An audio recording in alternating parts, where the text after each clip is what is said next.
말씀 보시겠습니다. 하나님 말씀은 에베소서 5장 14절로 18절까지 말씀이 되겠습니다. 우리 교독하십시다. 에베소서 5장 14절로 18절까지 말씀이 되겠습니다. 신약성경 294페이지입니다. 에베소서 5장 14절부터 18절까지입니다. 그러므로 그분께서 이르시기를 너 잠자는 자여 깨어서 죽은 자들로부터 일어나라. 그리스도께서 내게 빛을 주시리라 하시니라. 그런즉 너희는 주의하여 어리석은 자가 아니라 지혜로운 자로서 조심스럽게 행하도록 시간을 되찾으라. 날들이 악하니라. 그러므로 너희는 지혜 없는 자가 되라. 오직 주의 신이라. 같이 읽습니다. 시작.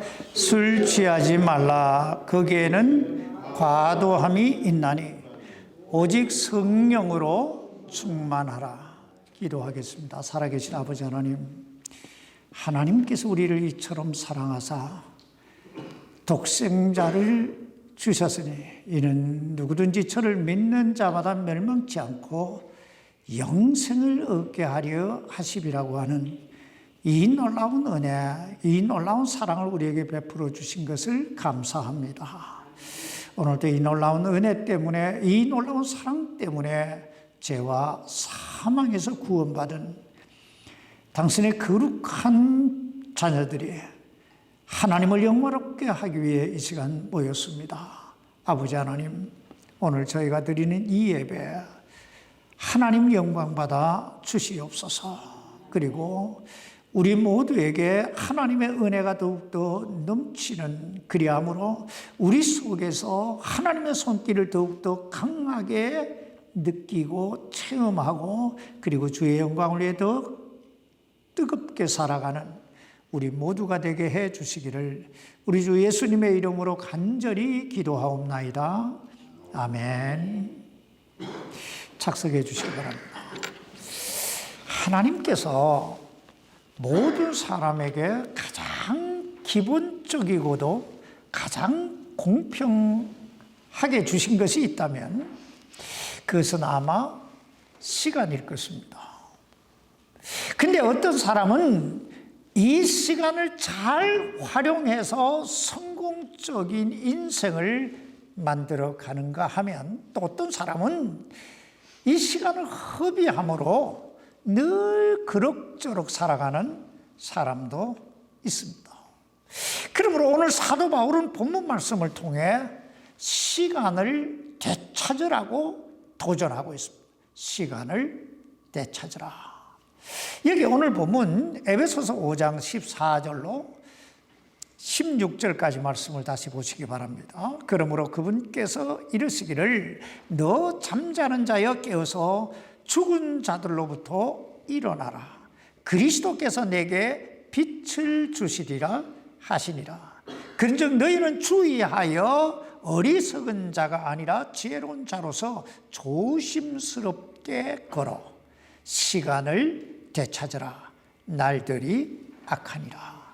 여기 보면 사도 바울은 먼저 우리 그리스도인들을 향하여 깨어서 죽은 자들로부터 일어나라고 도전하고 있습니다. 왜냐하면 누구든지 예수 그리스도를 믿음으로 구원받은 사람은 더 이상 죽은 자가 아니라 산 자들이기 때문입니다. 그러므로 산 자답게 깨어 일어나라는 거예요. 그래서 그 삶을 통해 하나님의 영광을 드러내라는 것입니다. 둘째는 주의하라. 이렇게 도전하고 있습니다. 주의하라. 여기에서 주의하라고 하는 말은 내가 무엇을 위해 어떻게 살 것인가를 생각하라는 거예요. 내가 무엇을 위해 어떻게 살 것인가. 그리고 셋째는 시간을 되찾으라고 도전합니다. 여기서 시간을 되찾으라 하는 말은 자신에게 주어진 그 삶의 시간을 활용하라, 낭비하지 말라 이거예요. 조금 전에도 말씀드렸듯이 시간이란 하나님께서 누구에게나 가장 기본적이고도 가장 공평하게 주신 선물입니다. 그러므로 시간이란 이 헬라어로 카이로스라고 하는 말인데, 이건 미리 계획되고 확정된 어떤 시즌, 어떤 세대를 의미하는 말입니다. 예를 들어 하나님께서 각 사람에게 주신 시간이란 무한정적인 시간이 아니라 정해진, 어떤 정해진 한정된 시간이라고 하는 거예요.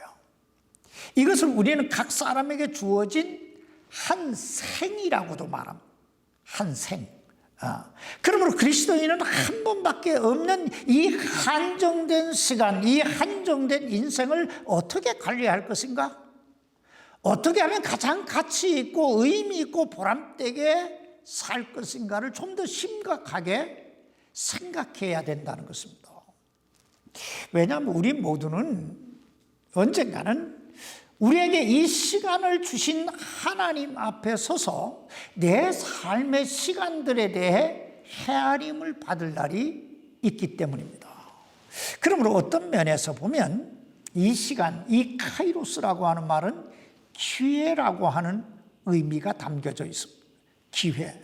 왜냐하면 내게 주어진 그 시간만이 내 시간이에요. 내 거예요.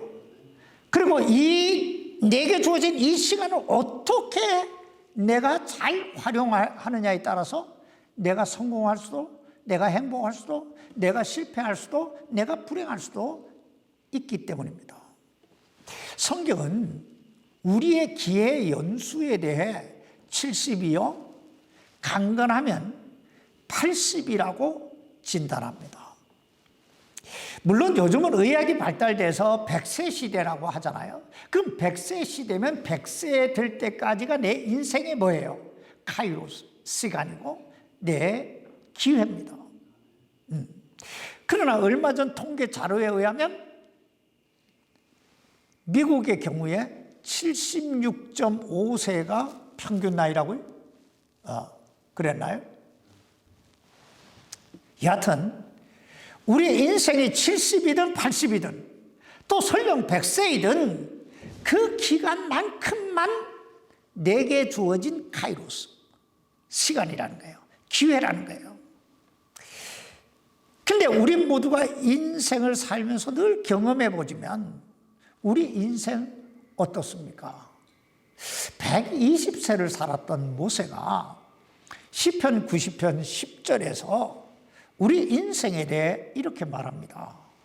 우리의 연수가 70이요, 강건하면 80이라도 그 연수의 자랑은 수고와 슬픔뿐이요 신속히 가니 날아가나이다. 여기서 핵심은 이거예요. 우리 인생이 70이든 80이든 100세이든 그 연수는 신속히 간다는 거예요. 날아가듯이 신속히 간다. 기회가 날아가고 있는 거예요. 근데 더 큰 문제는 한 번 날아간 이 시간은 절대로 되돌아올 수 없다는 거예요. 그래서 히랍의 아큐리시아 지방에 가면 이상한 동상 하나가 세워 있는데 그 동상은 앞에는 머리가 아주 무성한데 뒷머리는 반짝반짝 빛나는 대머리라고 합니다. 근데 그 동상의 제목이 재미있어요. 여러분 그 동상의 제목이 뭔지 아세요? 기회라고 그래요. 기회. 그러면서 그 밑에 왜 이 동상이 기회냐라고 하는 그 설명이 써 있는데, 기회란 앞에서만 잡을 수 있는 것이기 때문이다. 뒤에는 반짝반짝 빛나는 대머리니까 아무리 잡으려고 해도 잡히지 않는다는 거예요. 응? 여러분, 이 얼마나 공감이 가는 이야기입니까? 이렇듯 시간이란 한 번 지나가면 그 누구라도 돌이킬 수 없습니다.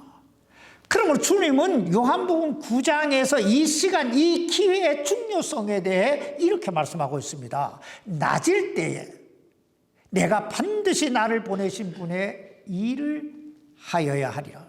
밤이 오리니, 밤이 오면 그때는 아무도 일할 수 없느니라. 그렇습니다. 낮에만 우리의 시간이고 우리의 카이로스, 기회예요.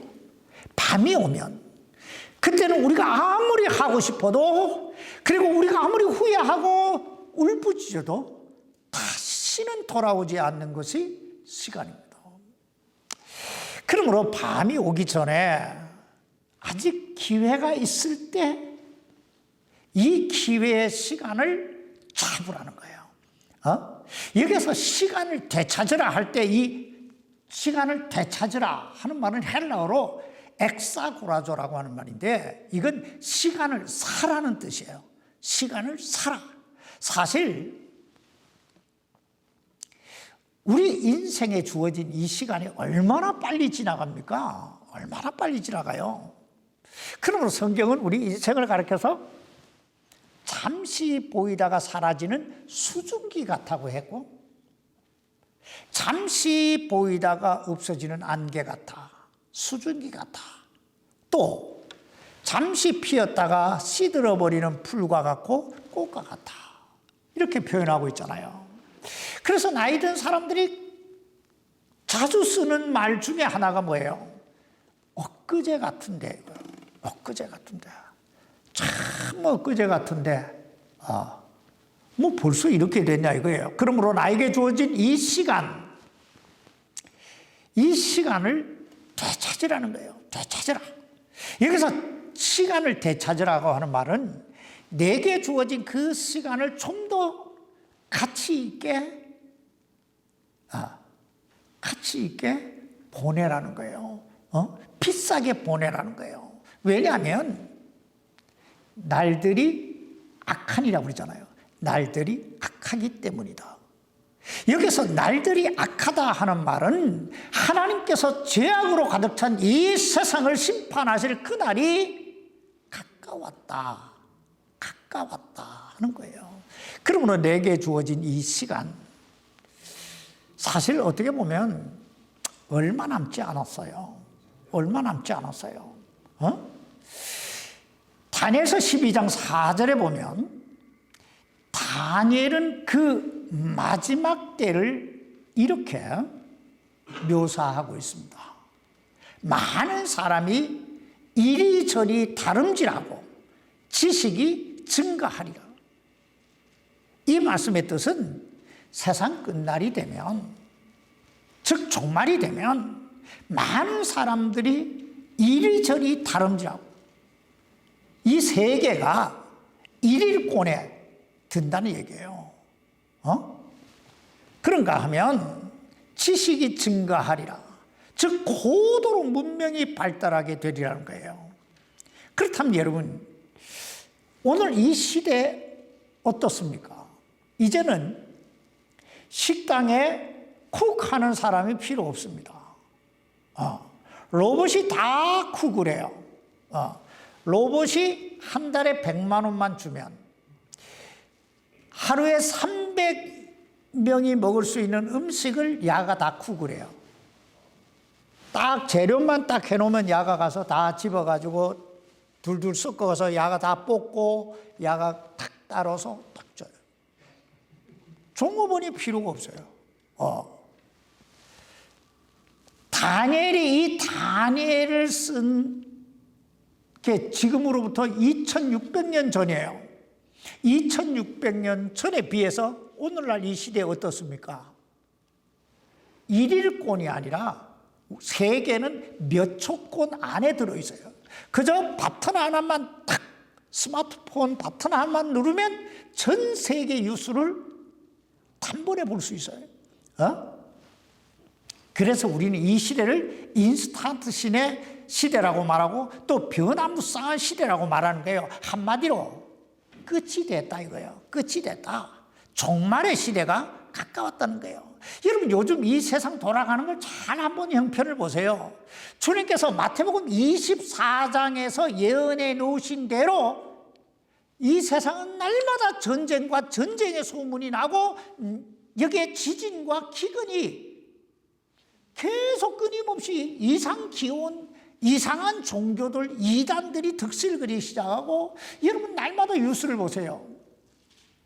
그냥 보통 살인은 그냥 보통 이야기고 이젠 존속살인, 엄마를 어떻게 죽였다, 뭐 아버지를 어떻게 했다 이런 얘기. 여러분 이게 뭘 이야기하는 겁니까? 바로 주님께서 말세에 나타나게 될 그 여러 가지 징조들이 이젠 동시다발적으로 여기 우리 눈앞에 그냥 펼쳐지고 있다는 얘기예요. 그러므로 사도 바울은 붓을 들어 우리 그리스도인들을 향하여 이렇게 도전합니다. 저 잠자는 자여 깨어서 죽은 자들 가운데서 일어나라. 한마디로 죽은 자들처럼 살지 말라는 거예요. 구원받은 그리스도인답게 살라는 거예요. 말씀의 잠에서, 기도의 잠에서, 사명의 잠에서 깨어 일어나서 하나님의 자녀답게 살아라. 그러면서 어떻게 살 것인가 주의하라고 고민합니다. 그리고 시간을 되찾으라고 도전하고 있는 거예요. 그렇다면 우리는 어떻게 이 시간을 되찾는 정말 가치 있는 인생을 살아갈 수 있을까요? 우리가 시간을 되찾는 가치 있는 인생을 살아가려면 첫째, 나를 향하신 하나님의 소명이 무엇인가를 알아야 돼요. 나를 향하신 하나님의 소명이 뭐냐? 다시 말하면 하나님께서 내 인생을 통하여 이루고자 하시는 그 하나님의 뜻, 하나님의 일이 뭔가를 알아야 한다는 거예요. 예를 들면 누가복음 5장 10절에 보면 예수님께서 베드로를 향하여 이렇게 말씀하십니다. 베드로야, 이제 너는 사람을 낚는 어부가 되라. 이게 소명으로서의 콜링이에요. 그러니까 이게 베드로가 받은 소명이 뭐예요? 사람을 낚는 어부가 되는 거예요. 그래서 그는 평생 주님의 제자로서 사람을 낚는 어부로서의 삶을 살아갑니다. 또 디모데후서 1장 11절에 보면 사도 바울은 자신의 소명에 대해 이렇게 얘기합니다. 내가 이 복음을 위하여 이방인들의 선포자와 사도와 교사로 정하여졌느니라. 그러니까 나는 이방인의 선포자와 사도와 교사로 소명을 받았다. 그래서 그는 1차, 2차, 3차 세계 전도 여행을 통해 그 사명을 감당해 가는 것을 볼 수 있습니다. 또 출애굽기 3장에 보면 모세는 어느 날 호렙산 떨기나무 불꽃 가운데서 하나님으로부터 소명을 받습니다. 어떤 소명? 너는 가서 에집트에 종살이하고 있는 내 백성을 불러내요. 내가 저들에게 약속한 젖과 꿀이 흐르는 가나안 땅으로 인도해 가라. 이게 모세가 받은 소명이에요. 그리고 그 모세는 그 소명을 행하는 것을 볼 수 있습니다. 이와 같이 우리 모두는 나를 향하신 하나님의 소명이 무엇인가를 알아야 된다는 거예요. 그리고 그 일을 행하며 살아야 그 인생이 가치가 있다는 거예요. 왜냐하면 우리 인생은 그냥 그럭저럭 살아도 되는 그런 인생이 아니기 때문이에요. 그렇다면 오늘 여러분은 하나님이 여러분 자신에게 주신 소명이 무엇이라고 깨닫고 계십니까? 어떤 사람들은요, 나는 뭐 특별한 소명을 받은 적이 없어요, 이렇게 말해요. 또 어떤 사람은 뭐 나 같은 사람이 무슨 소명이 있겠어요, 그냥 그럭저럭 살다가 가면 되지, 이렇게 말해요. 그러나 만약 우리 가운데 그런 생각을 하고 계신 분이 있다면 그런 사람은 두 가지를 오해하며 사는 거예요. 두 가지. 첫째, 하나님에 대해서 오해하는 거예요. 둘째는 자기 자신에 대해 오해하는 거예요. 여러분, 하나님이 누구십니까? 하나님이 누구세요? 하나님이 누구신가에 대해서 여러 가지를 이야기할 수 있지만은 딱 하나, 하나님의 어떤 본성에 대해서 딱 이야기하고 있는 그 단어 딱 두 가지만 들으려고 하면 이거예요. 전지전능하신 하나님, 이렇게요. 전지하시고 전능하신 하나님. 여러분, 전지하시고 전능하신 하나님이라고 하신 뜻이 뭐예요? 전지라고 하는 말은 모든 걸 다 알고 계시다는 거예요. 과거도 현재도 미래도. 그렇다면 그 하나님은 나의 과거도 아시고 나의 현재도 아시고 나의 미래도 아실 줄 믿습니다. 그럼 전능이라는 말이 뭐예요? 전능이라고 하는 말은 못하실 일이 없으시다 하는 뜻이에요. 못하실 일이 없으시다. 근데 그 전지하시고 전능하신 하나님께서 오늘 나를 이 자리에 두신 거예요. 죄와 사망에서 구원하셔서 하나님의 아들과 딸로 삼으셔서 나를 이 자리에 살아가게 하시고 계시는 거예요. 그 하나님께서 나에게 아무런 목적도 없이 의미도 없이 살아가라고 그냥 떨거덕 나를 택하셨을까요? 그럴 리가 천부당만부당하지 않겠어요? 하나님은 나에 대하여 목적이 있으신 거예요. 이게 소명이에요. 그렇다고 여러분, 우리 모두가 다 베드로가 되거나 바울이 되거나 모세가 되라고 하는 말이 아니에요. 만약에 우리 모두가 다 모세고 바울이고 여기에 디모데고 뭐 베드로고 이러면 이 세상 어떻게 돌아가겠어요? 다 그런 사람이면 이 세상이 어떻게 돌아가겠어요? 하나님께서 어떤 사람은 하우스홀드로 부르셨어요. 어떤 사람은 하나님께서 다른 부분에, 조그마한 부분에, 어떤 한 부분에 다 소명을 주신 거예요. 내가 하고 있는 그 일이 하나님의 소명의 자리에, 그 자리에서 내가 정말 감사하고 내가 해피하고 내가 하나님 영광을 위해서 움직이고 있다는 그것이 소명의 자리고 그것이 가장 보람되고 가치 있는 자리예요. 그것이 나를 부르신 그 부름의 자리인 거예요. 이걸 깨달아야 된다는 거예요.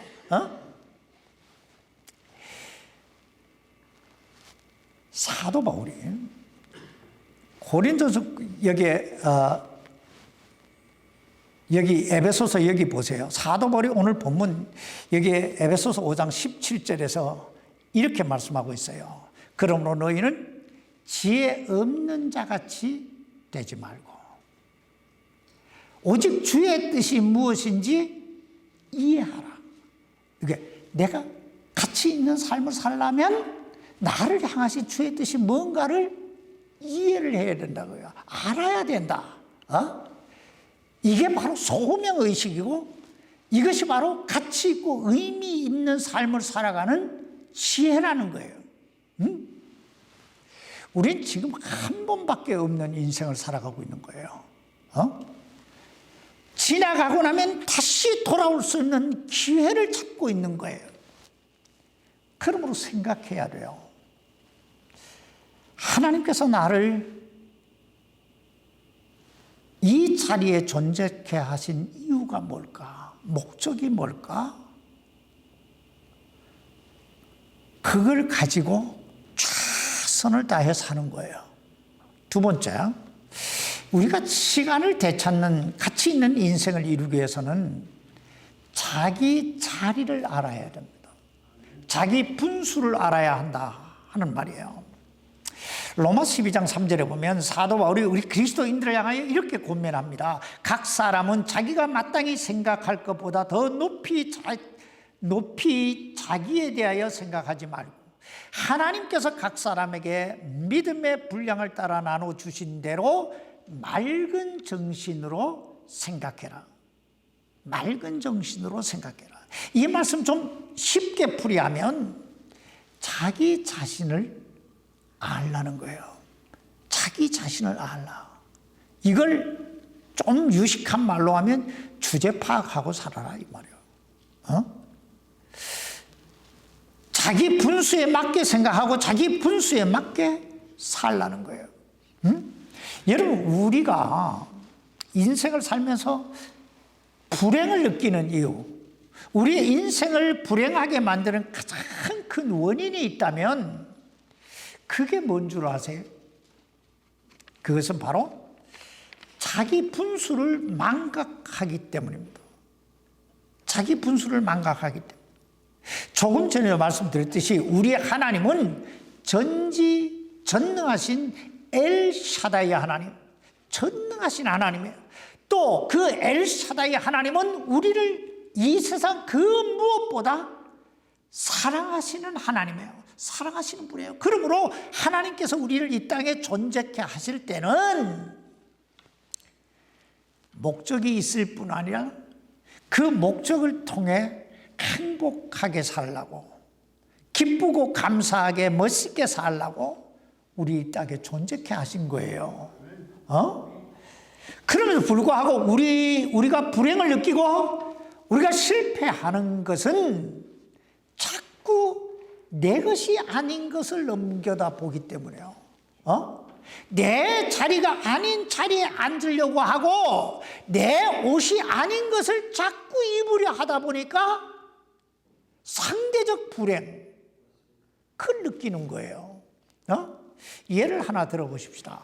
여러분, 다윗이 골리앗과 싸우러 갈 때 입고 간 옷이 어떤 옷일까요? 어떤 옷을 입고 갔을까요? 자기가 평소에 양치기 할 때 입고 다니던 그 옷 입고 갔어요. 물론 내가 골리앗과 싸우겠다 이랬을 때 사울 왕이 옆에 있다가 그 용기가 가상하고 그 이스라엘 백성이 다 벌벌 떨고 있는데 다윗이 턱 나와서 내가 싸우러 가겠다고 하니까 자기 갑옷 딱 벗어가지고 야 이거 입고 가 이랬어요. 갑옷 줬단 말이에요. 그런데 다윗은 그 사울 왕의 갑옷을 안 입고 평소에 자기가 입고 양치기 하던 그 옷 입고 갔어요. 여러분 한번 생각해 보세요. 만약에 다윗이 사울이 준 갑옷을 입고 갔다면 어떻게 됐을까요? 그는 물맷돌 한 번 돌려보지 못하고 골리앗한테 죽었을 거예요. 그 갑옷이 무거워가지고 커가지고 이거 물맷돌 돌릴 수가 없는 거예요. 물맷돌 돌릴 수 없는 거예요. 사람의 불행은요, 자꾸 내 몸에 안 맞는 옷을 껴 입으려고 하다 보니까 불행한 거예요. 이걸 상대적 빈곤, 상대적 불행이라고 그래. 사실 나 하나 딱 넣고 보면 괜찮아. 사실 뭐 내가 거울을 다 보면서 왜 이렇게 팔자주름이 졌지? 이 팔자주름이 이렇게 졌지? 이렇게 하는 이유가 뭐예요?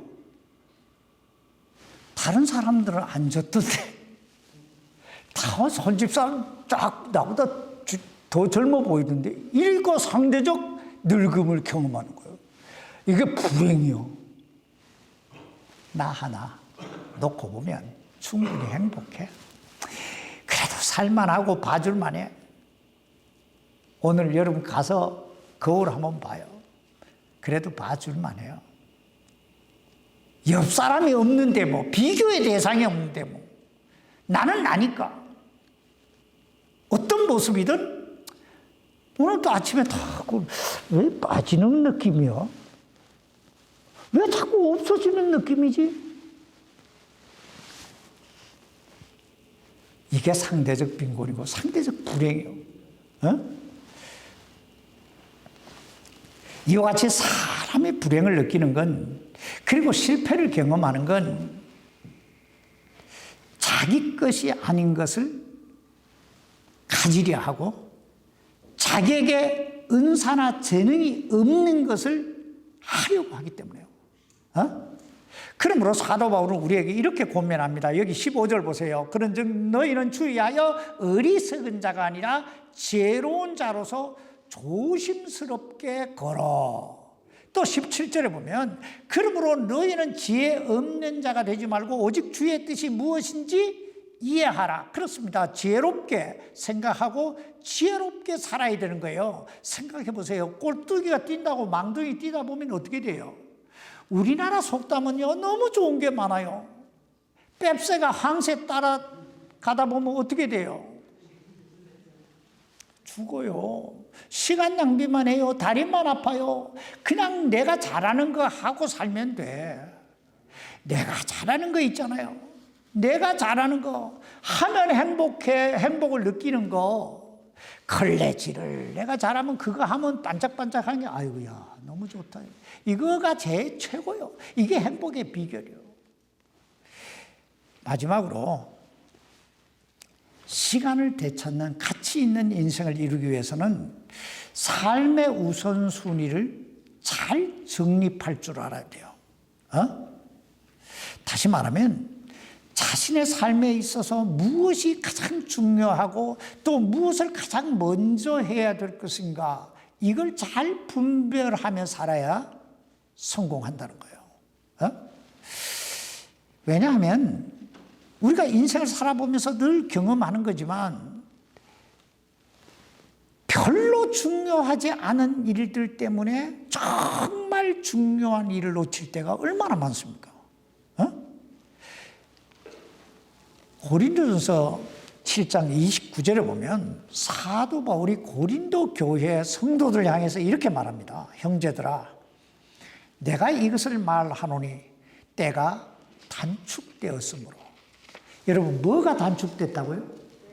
때가 단축됐다. 때가 단축됐다는 말이 뭐예요? 때가 단축됐다는 말이 뭐예요? 시간이 점점점 줄어들고 있다는. 사실 우리 모두는 하루하루를 늘어나는 삶이 아니라 단축되는 삶을 살아가고 있습니다. 한번 생각해 보세요. 우리의 남은 생애가 100이라고 합시다. 100이라고 했을 때 내가 오늘 하루를 살고 나면 몇 개가 남습니까? 101개가 남아요? 내게 남은 것이 100이라고 할 때 내가 오늘 하루를 살아가고 나면 99개, 99개가 남고, 내일 또 하루를 살아가고 나면 98개가 남고. 늘어나는 게 아니고 때가 어떻다고요? 단축된다는 거예요. 줄어든다는 거예요. 이것이 바로 우리 인생이라는 거예요. 그러므로 우리의 삶의 우선순위를 잘 정해라 이거예요. 정해라. 그래서 자신에게 주어진 이 카이로스, 이 기회를 잃어버리지 말고 시간을 되찾으라는 거예요. 이제 곧 우리 모두는 주님을 만나게 될 것입니다. 두 가지 통로를 통해서 우리는 주님을 만나게 될 거예요. 이 세상 종말이 와서 정말 우리가 휴거돼서 주님 앞에 가서 주님을 만날 수도 있고, 아니면 우리가 나이 들어 참 개인적 종말, 이 죽음을 맞이해서 주님 앞에 가서 주님을 만날 수도 있을 것입니다. 그때 우리는 반드시 그 하나님 앞에서 내 삶에 대해 헤아림을 받게 될 거예요. 그러므로 그리스도인은 자기 인생에 대해 진지해야 돼요. 진지해야 돼요. 왜냐하면 바쁘게 산다고 해서 모든 것이 중요하거나 모든 것이 가치 있는 일은 아닐 수 있기 때문이에요. 그러므로 사도 바울은 오늘 우리에게 이렇게 권면합니다. 여기 18절 말씀 보세요. 술 취하지 말라. 거기에는 과도함이 있나니. 뭐 이건 설명 안 해도 되죠. 오직 성령으로 충만하라. 여러분 무엇으로 충만하라고요? 성령으로 충만하라. 이 말씀은 날마다 매 순간마다 기도와 말씀 속에서 성령님의 인도하심을 따라 살아라 이 말이에요. 왜냐하면 세상에는 우리 눈으로 보기에는 정말 중요하게 보이고 우리 생각에는 너무너무 중요하게 느껴지는 일이라 할지라도 우리의 판단이, 우리의 분별력이 잘못될 수도 있기 때문이에요. 그래서 성령님의 인도하심을 받으며 살아라. 그러면 실수하지 않는다. 그러면 실패하지 않는다. 그 말씀하고 계시는 거예요. 그러므로 사랑하는 성도 여러분, 날마다 이 말씀을 가까이 하십시오. 그리고 날마다 기도하십시오. 그래서 날마다 성령 충만 속에 살아가시를 주님의 이름으로 축원합니다. 하나님께서 오늘 우리 모두의 삶을 가장 탁월하게 행복하게 만들어 주시기를 기도하십시다. 살아계신 아버지 하나님,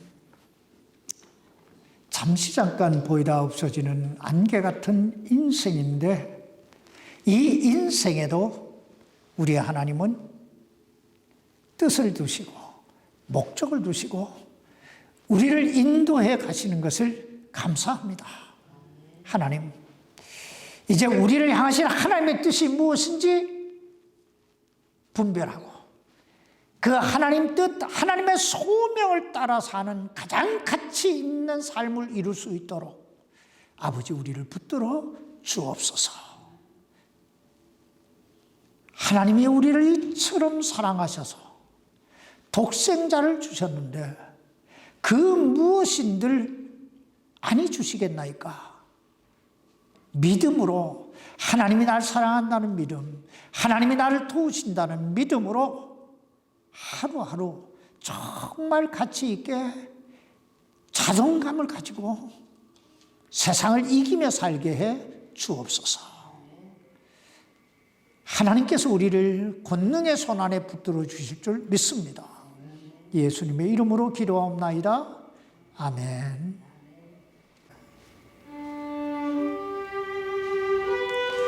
아멘.